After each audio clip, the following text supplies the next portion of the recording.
I can edit it, it'll be fine. Okay. This is Carla Bishop. I'm president of the Kenduskeag Historical Society, and we are having our visitors here from, this is Eunice Ames, and this is Lloyd Ames. They have been members of Kenduskeag for many years, and we are interviewing them to tell us about their life and their wonderful years here in Kenduskeag. Would someone like to start with a question? Lori? Sure. Cookson? How many people, how many siblings in each of your families? How many siblings, Lloyd, you have? Did have? I'm the oldest of 10. 10. Wow. Oh. How many in your family, Eunice? My mother had 13 children. 13 children. Wow. All born at home. All born at home. All born at Wow. home. Wow. Nice. And I'm the only one left. Oh, wow. Were you the youngest? No, it wasn't. No, there was 3 younger than I. Wow. Yeah, very nice. But she's the only one left That's what she in said. that family. Yeah, wow. I still have, I have 4 sisters and a brother left. Yeah. We got together, all of us, about 3 weeks ago and had dinner at Anglers over in Newport. So, Nice. Nice, Yeah. yeah. Very nice. Claire, do you have a question? Claire Clark? So tell us again when you first came to Kenduskeag, when you first moved here. I moved here in 1947. And is there anything special that brought you to Kenduskeag? His bride. I guess just to, maybe to get out of the city, maybe, I don't know. To get your girl. That meeting this one, yeah. Yeah. Where did you first meet? I was coming down the stairs from my bedroom, and she was coming in with a bucket of tools. She was working in the bathroom, I guess, or something, repairing some plumbing deal or something, and we kind of looked at each other for a little bit, I guess. That must have been all it took, because the 12th day of next month, she will have put up with me for 72 years. Wow. Well, I was going to say, when I first moved to Kenduskeag, both sides of the road in Kenduskeag were lined with elm trees. And they were just beautiful trees. But all of a sudden they got Dutch elm disease, and at one town meeting, they discussed having somebody come in and treat these trees so that they wouldn't have to cut them down. Well, I said, are you coming up where I live and treat them trees where I am? And they said, no, probably not. And I said, well, you're not going to get rid of the Dutch elm disease then. But nevertheless, they wound up cutting down all the elm trees. Oh, wow. Yeah, but it was a beautiful main street. It was just pretty, yeah. Wow. Diane, do you have a question? Diane Smith? Yes, I do. Can you tell us why you moved to Kenduskeag and where you worked? Why we moved here? Yeah. I think maybe just to get out of the city. Moved out into the country. We grew up in the country. Well, I haven't really grown up, I guess. My life started in the little town of Harrington down in Washington County. And we moved from there to Bangor. My father was a supervisor for Golden Heart Bread. Probably none of you heard of Golden Heart Bread. Well, it sold for 13 cents a loaf. Wow. And then they had a lesser grade called Vitality that sold for 11 cents a loaf. So this is going back a few years. Yeah. Jim Smith, I'm gonna Jim now. Jim, do you have some questions? How did Kenduskeag handle World War II? What was it like in Kenduskeag during World War II? You weren't here yet, or right after World War II when you came. Well, I remember when they posted all the names of the people from Kenduskeag that went to the service. I think there were 39 men from Kenduskeag. And the population of Kenduskeag at that time was only about 500 people. And out of the 39 that went to war, 38 of them came home. Her cousin, William Pullen, was her cousin, and he got shot during that war, and it took them a while to find him, but I guess after a while they did find him, but he had been shot. Right. Nick, do you have a question? Yes. How long have you two been a member of the Kenduskeag Church? And was she a member before you? She was before me. She was. She attended Sunday school here. Gone to church here all her life, I guess. Huh? So when did you first come to church, Eunice? Here? What? Excuse me? When did you start here at the church? Right. How old were you? How old were you when you first started church here? When I was big enough to walk a mile, I was like 6 years old. 6 years old. Yeah. Well, and Eunice, Lloyd? or Eunice, do you have anything to say about your service and the experiences at this church? And I know you've had some. Do I have anything to say about what? I'm not. Your Experience at the experiences. church. Do you have in the anything to church. say about experiences at the church? Can you elaborate on your experience at the church? Oh, Some of the predicaments you got in, okay? that's, we were never allowed to go anywhere at home. We were quite sheltered. And, of course, there was 2 doors out here to come in. Right.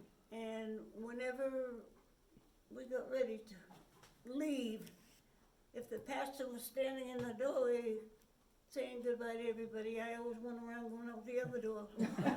I didn't want to go by in. Nobody else was standing there, so, I mean, it was, I don't know, and, I used to have a penny, maybe 2 pennies to put in the collection for Sunday school. But I loved that. Yeah.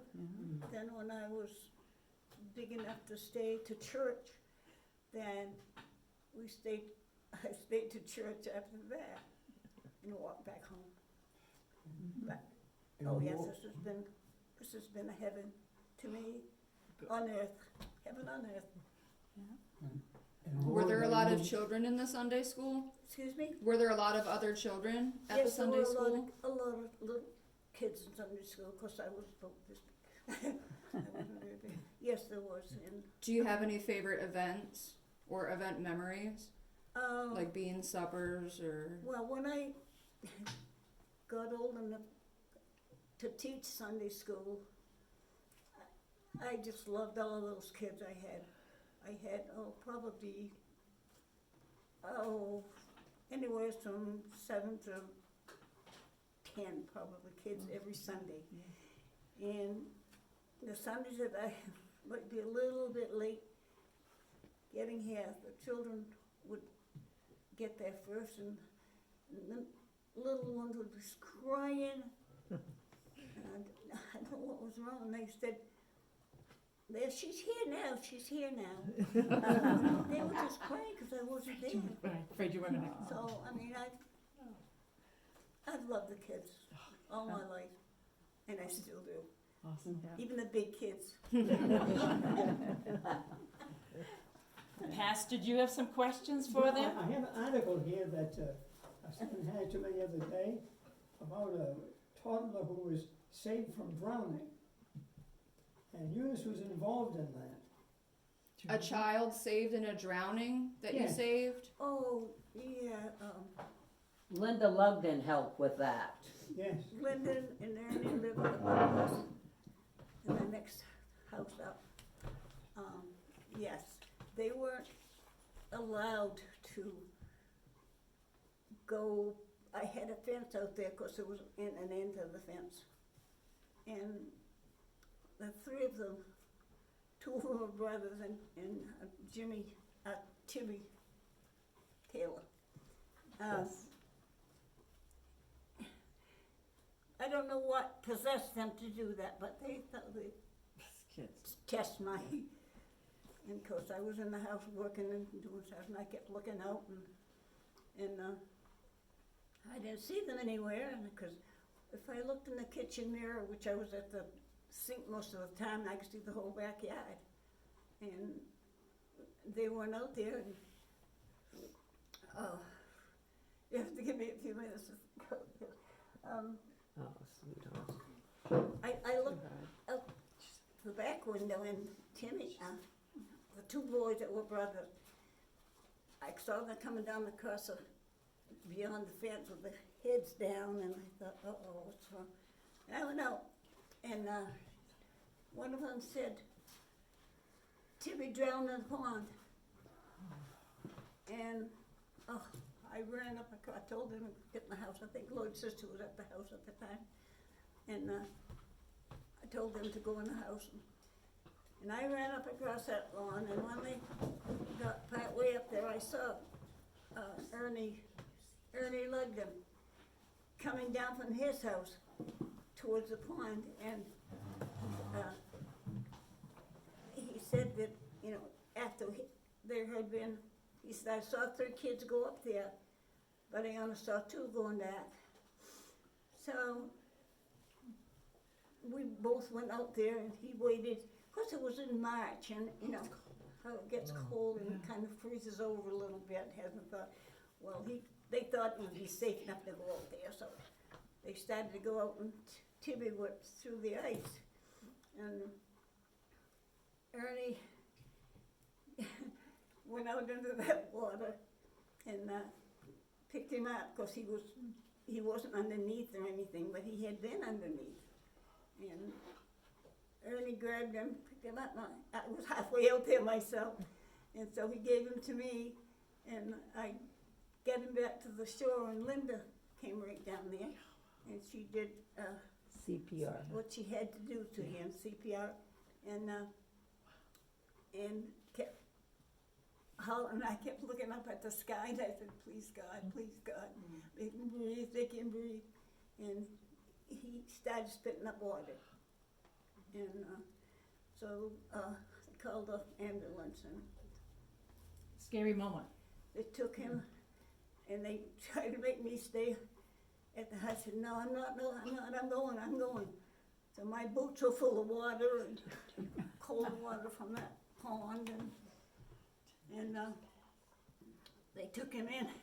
And on the way in, they had to come and give me respiration, because I was losing it. And they get in there,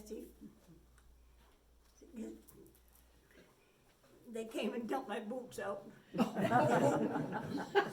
For relief. Anyway, but he came out of it anyway. And, Awesome. And his mother, Judy, brought him back when he was ready It's ready to go. to be, Excellent. go back to work then. She Excellent. brought him back to the house. So, and I thought probably she'd never speak to me again. She still does. I see her still. She always comes over and gives me a hug. So you had a daycare for quite a few years, didn't you? Yeah, I did, yeah, but you're a little bit too old for that. Yeah. Yeah. Nick, you want another question? Yes. What was the first automobile you guys had? First automobile that you had, what was it? We had after we were married, Yes.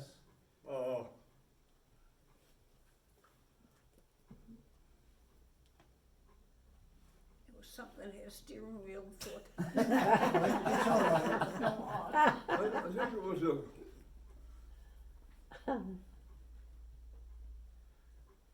They did have automobiles then, right? they did have, yeah, that makes me think of my grandson saying, Grampy, were there still dinosaurs when you were born? I told him the woods were full of them. What kind of vehicle did you have? What kind of vehicle did you have? I think it was You didn't ride a dinosaur. I think it was a Ford, wasn't it? Woman, the woman backed into me down on Washington Street that day, come backing up, backed right into me.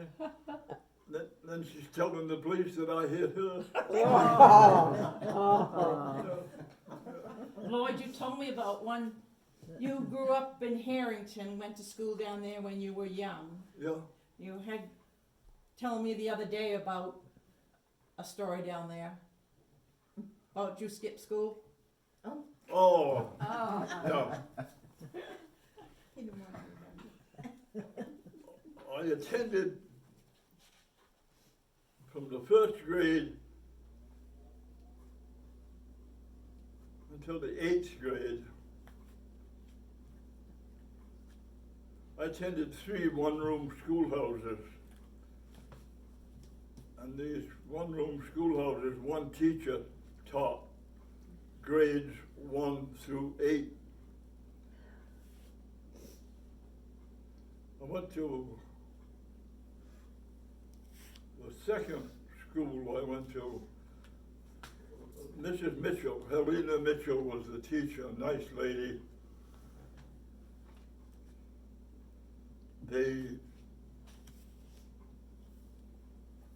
boys and girls outhouses were on one side, one on the other side, and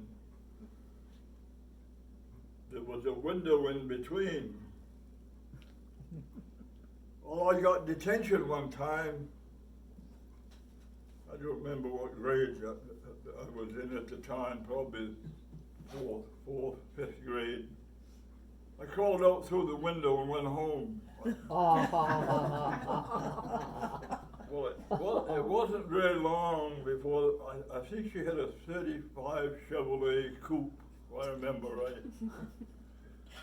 It wasn't long before that drove in the yard, and my mother went to the door. She allowed how I had to go back down to the school. So I got in the car with Mrs. Mitchell and went back to the school, finished my detention. Not just for that time, but the time it took, I guess, for her to think things over. But, yeah. Where did you work, Lloyd? Where did you work in your past? In the past? Yeah. Well, I started, well, we worked in the woods together Oh, really? even before we were married. Is that? I worked for Prentice and Carlisle. She would mark the trees and I would cut them 4 foot. And we got $5 a cord Oh, for cutting wood. And at the end of the week, well, we'd have at least 5 cord and maybe some extra. So we had a little extra money. But my first job was selling. I went to work for Pepsi Cola in 1951. The Bangor Daily News. And I had Pontiac car, and I got $32 a week plus 5 cents a case commission. Some weeks my commission was more than my pay. Yeah. Nick, do you have a question? Yes, I want you to tell them how you handle the case of the missing products that the employees were stealing the products and how you handled it. Well, this is a story. I was manager of a plant over in VZ, and they loaded out. Well, they had tractors and trailers, but they loaded out, I think, 8 delivery trucks a night. So they called me up, the boss called me up one day, and he said, Lloyd, he said, would you come in and fill in for whoever the night foreman was and see that the trucks get loaded? And I said, well, if I come in and work tonight, I'm not coming in and work in the morning. I'll come in and work. Well, of course, I was taking inventory every week, and I was missing a certain product. Every week, just this certain product. So when they get a truck loaded, they take them over and put them in the garage. They just drive them in. And this particular night, I said, well, I'm not going to drive them in. I'm going to back them in. So I backed in just far enough so I could look back at the warehouse. I'm across the way.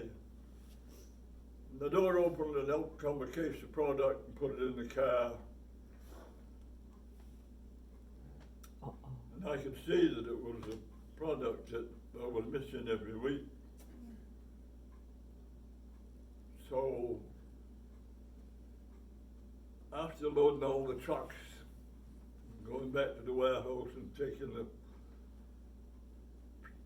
material down that we used to load the trucks with, and said, anything else, Mr. Ames? And I said, yes, there is. Unless you all want to go to jail, you go out and you take that product out of the car that's sitting out there, and you bring it back in the warehouse.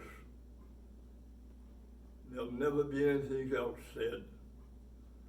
But if you don't bring it back in and put it back, I'm going to have you all arrested.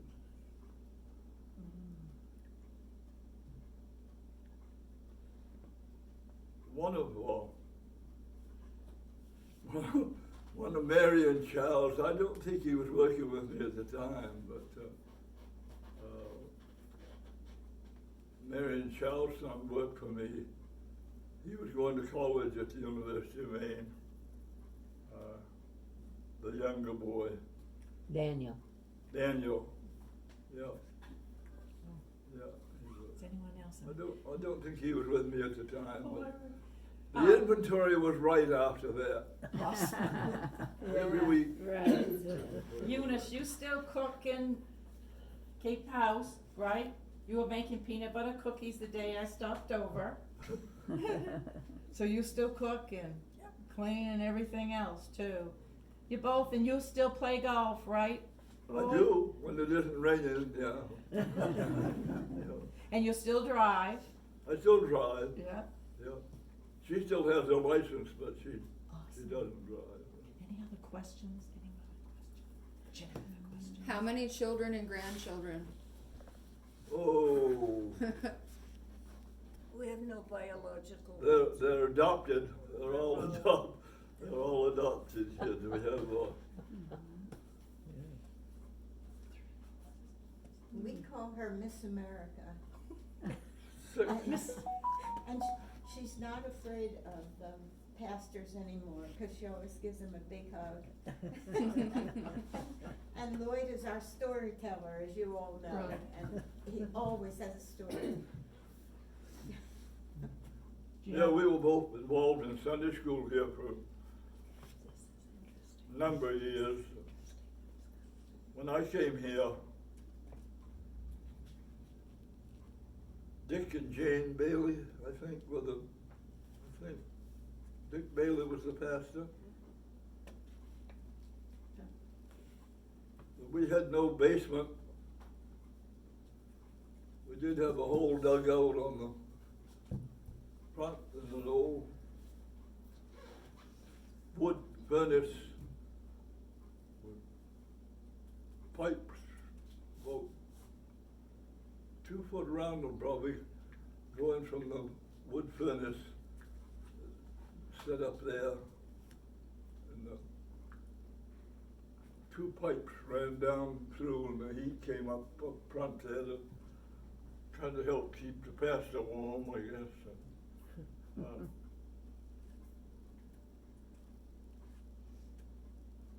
Then we had, in the 50s, we had a blind pastor. Kids loved him. That was when we had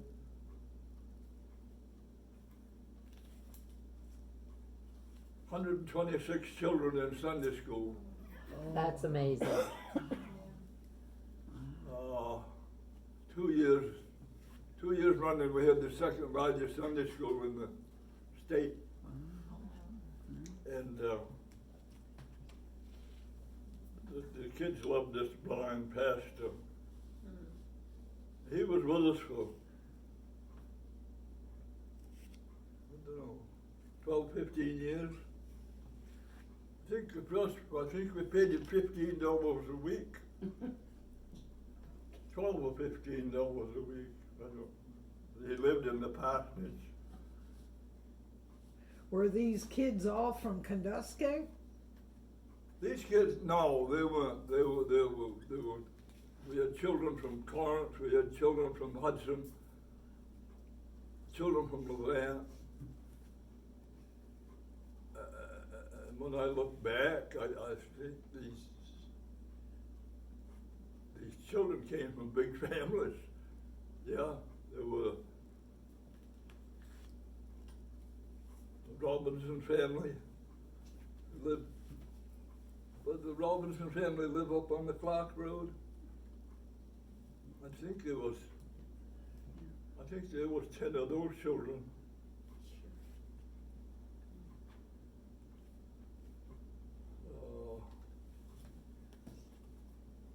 Family from Hudson, one of the families from Hudson.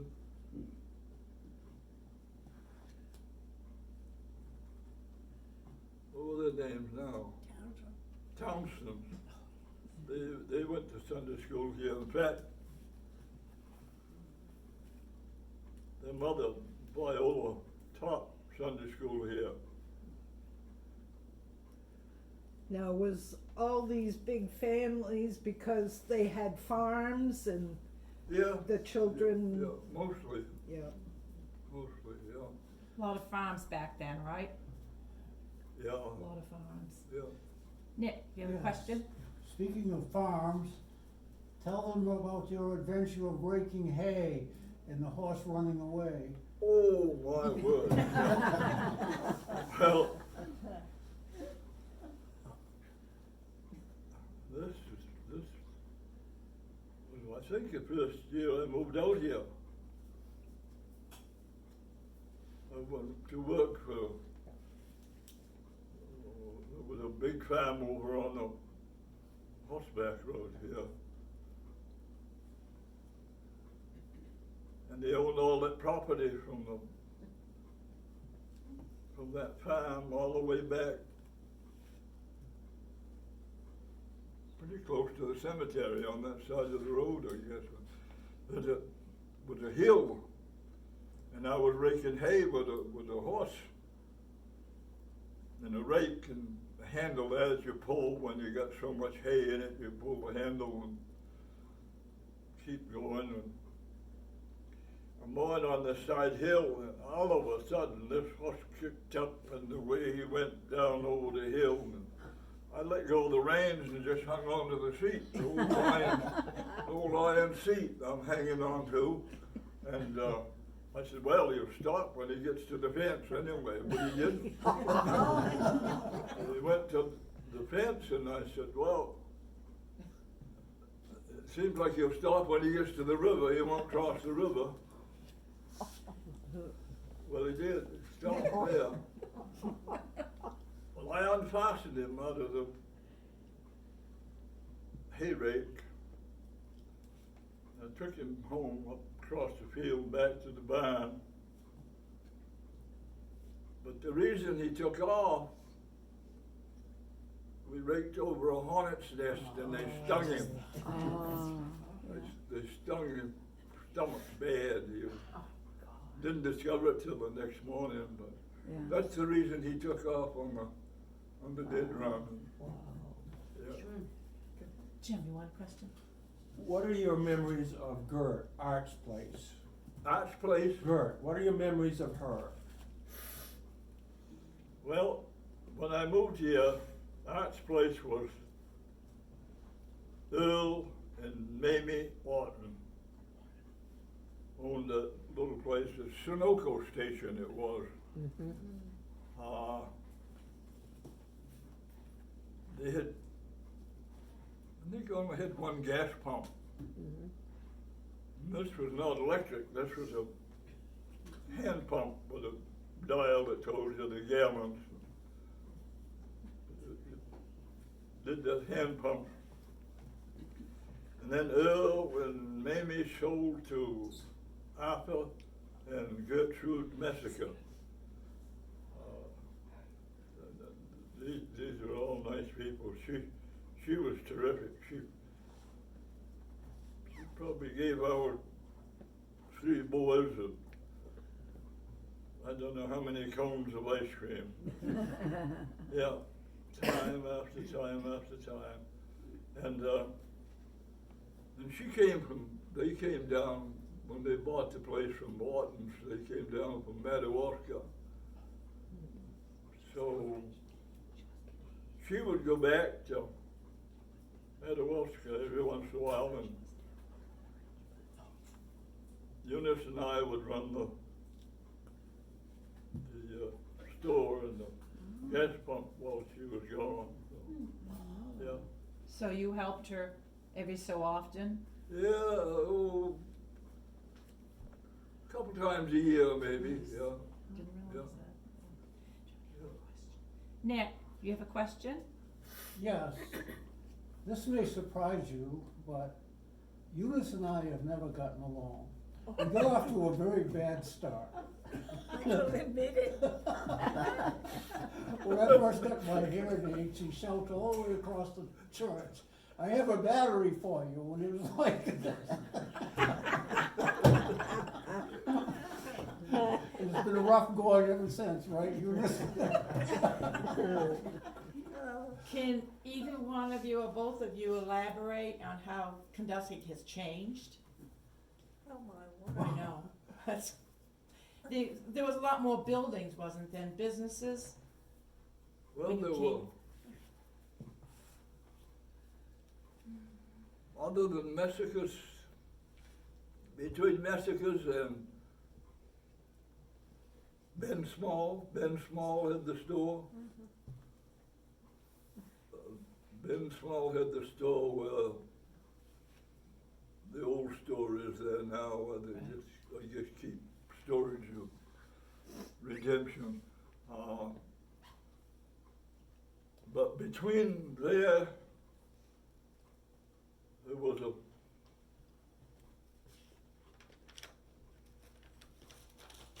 was a hotel and 2 overnight cabins.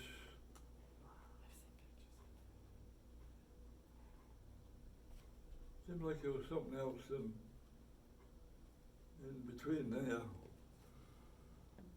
But the other side of Ben's small store was a garage which Galen Sproul ran the garage. And there was also a bar next to the next to the garage, and I think Galen Sproul ran that bar too, I think. I wasn't old enough to drink, so I never went there. So either one of you involved in organizations here in Kenduskeag? We belonged to the Grange. Yeah, right. I think the church and the youth group probably was, Your biggest, right. probably took up most of our time, but we did belong to the Grange for a number of years. Yeah. Is there any other question you can think of?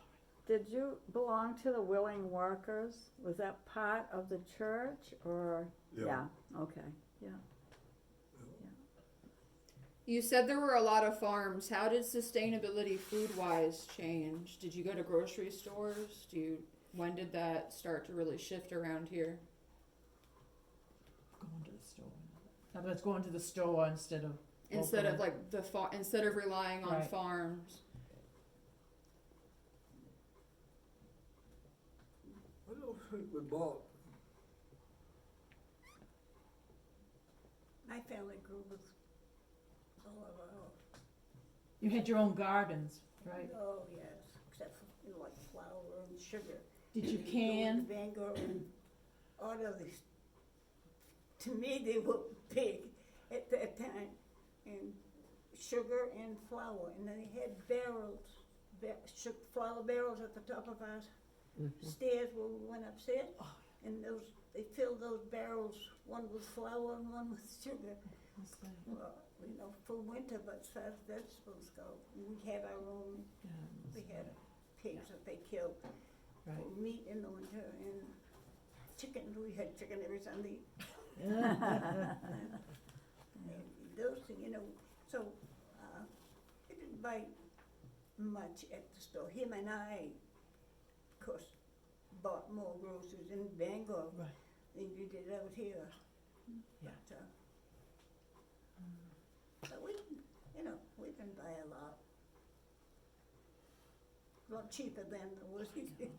But you must have done canning and freezing Yes. stuff. Yeah, 'cause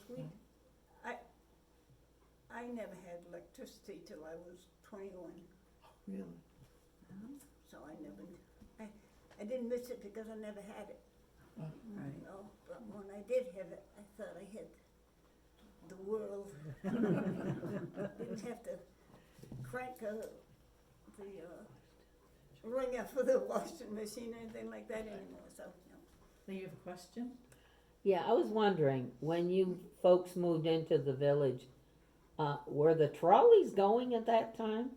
The trolley had stopped. Had stopped? Yeah. Okay. Just There was a bus service. There was a bus service. Hasty. Over Howard Hasey ran a bus service from Bangor to Greenville. He would go up in the morning and back at night.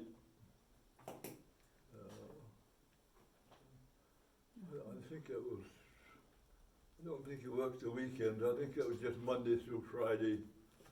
But,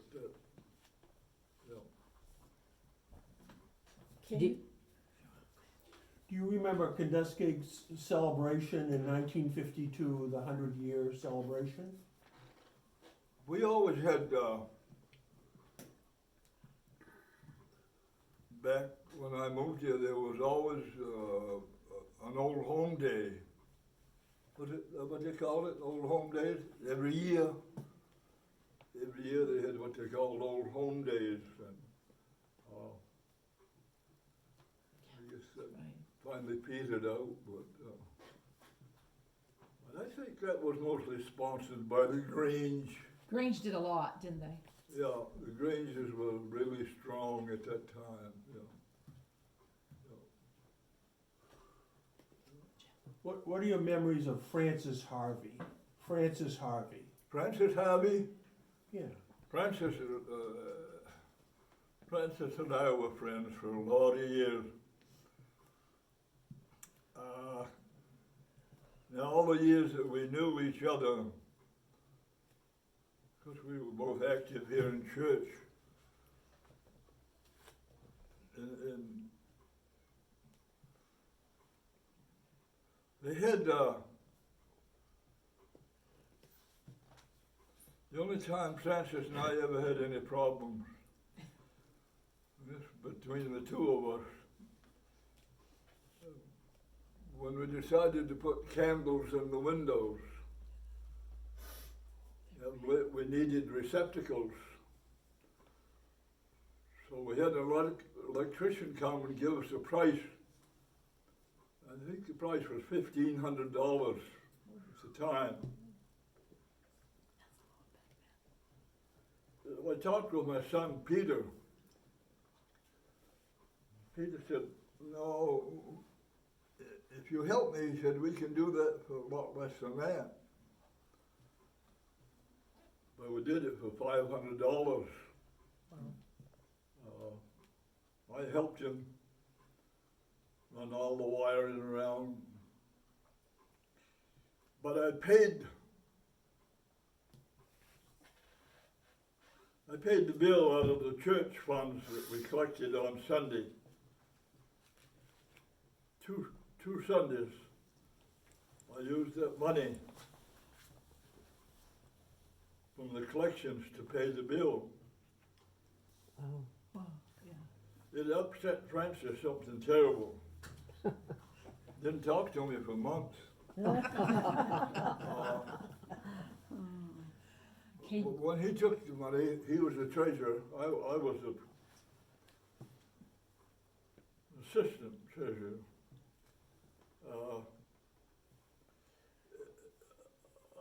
I guess he had a paper trail that he used every Sunday, probably.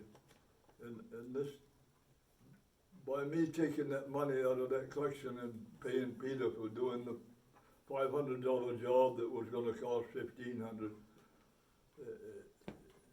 by me taking that money, it upset him. No, he didn't speak to me. So I called him one day, and I said, we need to talk. I said, I'll meet you at the church, such and such a time, and we're going to talk. Well, he came over. I was sitting there, he came over and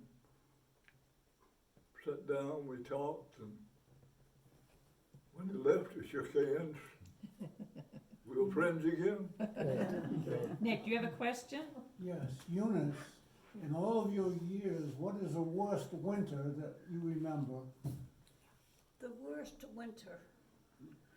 Well, I don't remember what year it was, but when we got up in the morning, it had snowed all night, and we couldn't get out of our house because of snow, so we had to go out through the hallway into the shed, get a shovel, and come back to the hallway and put up the window. The snow was right up over the window. Wow. So we shoveled snow from inside, with the shovel out there, trying to get a path to the, around to the front door. And so I think that was about the worst that I had ever seen, because I was small at that time anyway, yeah. Wow. But we couldn't get out, so we had to do something, so shovel the snow from that's inside incredible. out the window and then around to the front door. Yep. Is there one memorable event in your life that you remember? That I remember, Yes. well, Really stands out in your mind? I have a lot of them, you wouldn't want to hear them all. How about you, Lloyd? Probably one of the most memorable. I came home one night and I said, how would you like to go to California and visit with your aunt? I think she thought I'd been drinking, but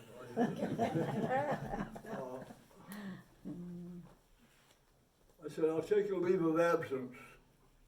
We were married in 51 and this was 53. 2 years later we went on a honeymoon. And we drove to California in a, what do I have, 1947 Chrysler Windsor at that time. And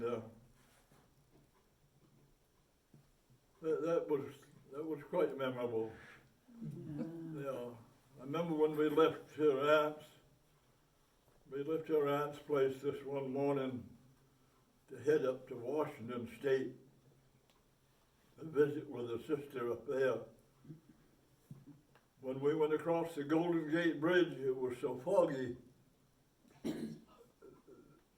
couldn't see nothing.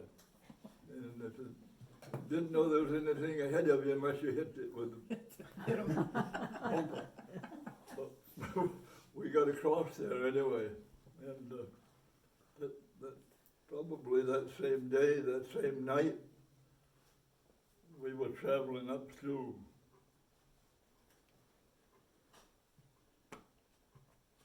Crescent City, California. And all of a sudden the blue lights were flashing and I pulled over and nice policeman said, "Where are you going?" And I said, "We're headed for Camas, Washington." "Well, I would think you were," he said. "You were going at a pretty good rate of speed." Now he said, "I could keep you here till morning and you could stand in front of the judge and pay a fine." But he said, "I'm not going to. I'm going to let you go."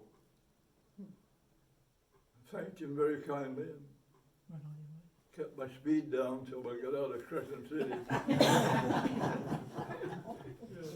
Okay, one of the things I do remember, back this to, I can tell you, one was when I got my first money that I earned, and I was 11 years old. I went to work on the farm over here on the horseback. I went to work when I was 11 years old on that farm, and it was a market garden, and I worked there till I was 21. Wow. And I found here. And my other time was when one of the girls at the farm, because we were old enough then to know what we were doing, and she said, "Why don't you and Lloyd get married with this guy she was married, with us and have a double wedding?" I had no idea of getting married, you know, at that time. And one day I was sitting at home with my mother, and I could play a little bit of piano then, but my hands are stiff, I can't move them. But anyway, we were sitting at the piano, and mothers don't want to get rid of their daughters anyway, so they find all kinds of excuses, you know, why you shouldn't marry him, you shouldn't do that. But he's the only man, boyfriend that I ever had. I didn't like men because I figured there's nothing but trouble. So, all I'd seen of them more trouble. Anyway, we were sitting at the piano and we were singing songs, and I brought the point up that Joyce Fletcher wanted him and I to have a double wedding. And she said, "Why don't you wait and get married on our anniversary," which was the 12th of September. And I thought, "Oh, thank you, Jesus." So she just wanted to set the date for us to get married, and she's the one that called the pastor and made the appointment, and all Nice. she did the whole thing. In fact, my mom and dad stood up with us when we got married. Oh, really? Yeah, Nice. she doesn't know. She does it now. So in this farm where you worked, what did you do over there? It's on the horseback, right, I- Lois? Well, from the seed to the store, Really? everything. Yeah, had a whole crew of girls. Must have been probably 20 of them at one time. Were there vegetables, in other words, you had, and Oh, they yeah. grew and stuff? Right. Everything. And of course we had to grade the potatoes and the onions and Yeah. all that stuff, and wash, I had to carrots, well, everything, vegetable line you get. And planting, plowing, I even learned to drive the tractor. Wow. Scared me to death, but I had to do it. And I got $1 a day, and at the end of the week, I had $6. Oh my God, I was rich. Do you have a question, Sheldon? Lloyd, how many years were you constable in the town?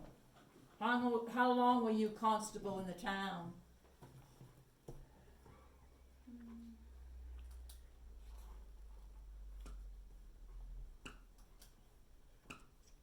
Well, 5 years, I guess. 5 years. 5 or 6 years, yeah. Yeah. Yeah, there were some experiences there. I'm sure. Do you have a few stories on it? Well, one I can remember quite vividly. We had been to Corinth visiting with my sister and came home and the phone rang and it was Mrs. Henry, Lena and George Henry lived up in back of the, what the store is there now. And she said, Lloyd, could you come down? She said, the boys are down here in the store yard. She said, I think they're drinking and they're using some terrible language. Because it was summertime and everybody had their windows open. And I said, well, I'll come down. So I came down. I parked in the Grange Hall yard. And they saw me when I backed in there. And things quieted down a little, but a car came down from Corinth. A couple of boys got out of the car to go in the store, and evidently something was said. And the fists began to fly, and they had a little spat. I drove across the road, and I said, okay, fellas, that's enough. That's enough. Get out of here. I said, the next fellow that comes is not going to be as lenient as I am. I'll call the state police. Well, one of the boys jumped out, cursed me a little bit and said, you Ameses are all alike and I never did like you. And I thought, well, boy, he swung. And it just grazed me. And that just, well, that's all it took. I guess Lloyd lost his temper. What else is new? First time I struck him, I guess I pushed his nose right up under his eye. There was quite a lot of red stuff flowing. And I tried to get him up, and I was going to hit him again. We got up, they got in the car, and they left. Things quieted down. Yeah. Of course, you weren't a deacon at the time. You weren't a deacon at the time. Oh, I probably was. Yeah.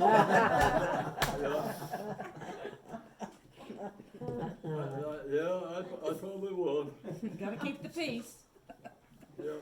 Any other questions? Anyone else have any questions you can think of? Would either one of you like to tell a story before we end it? Or anything, again, memorable or special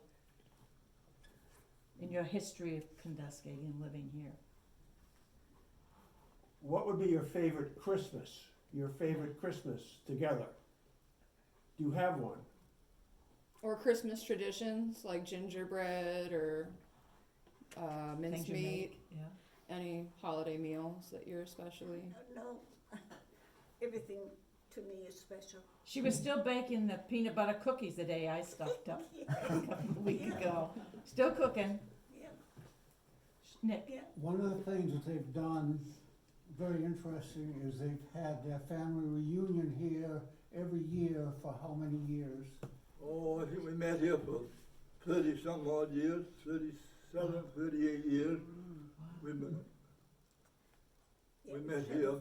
Thanksgiving here. You Thanksgiving We here, have, okay. we used to have Thanksgiving here. Okay. There were, Yes, so Lloyd's mother could see all the family.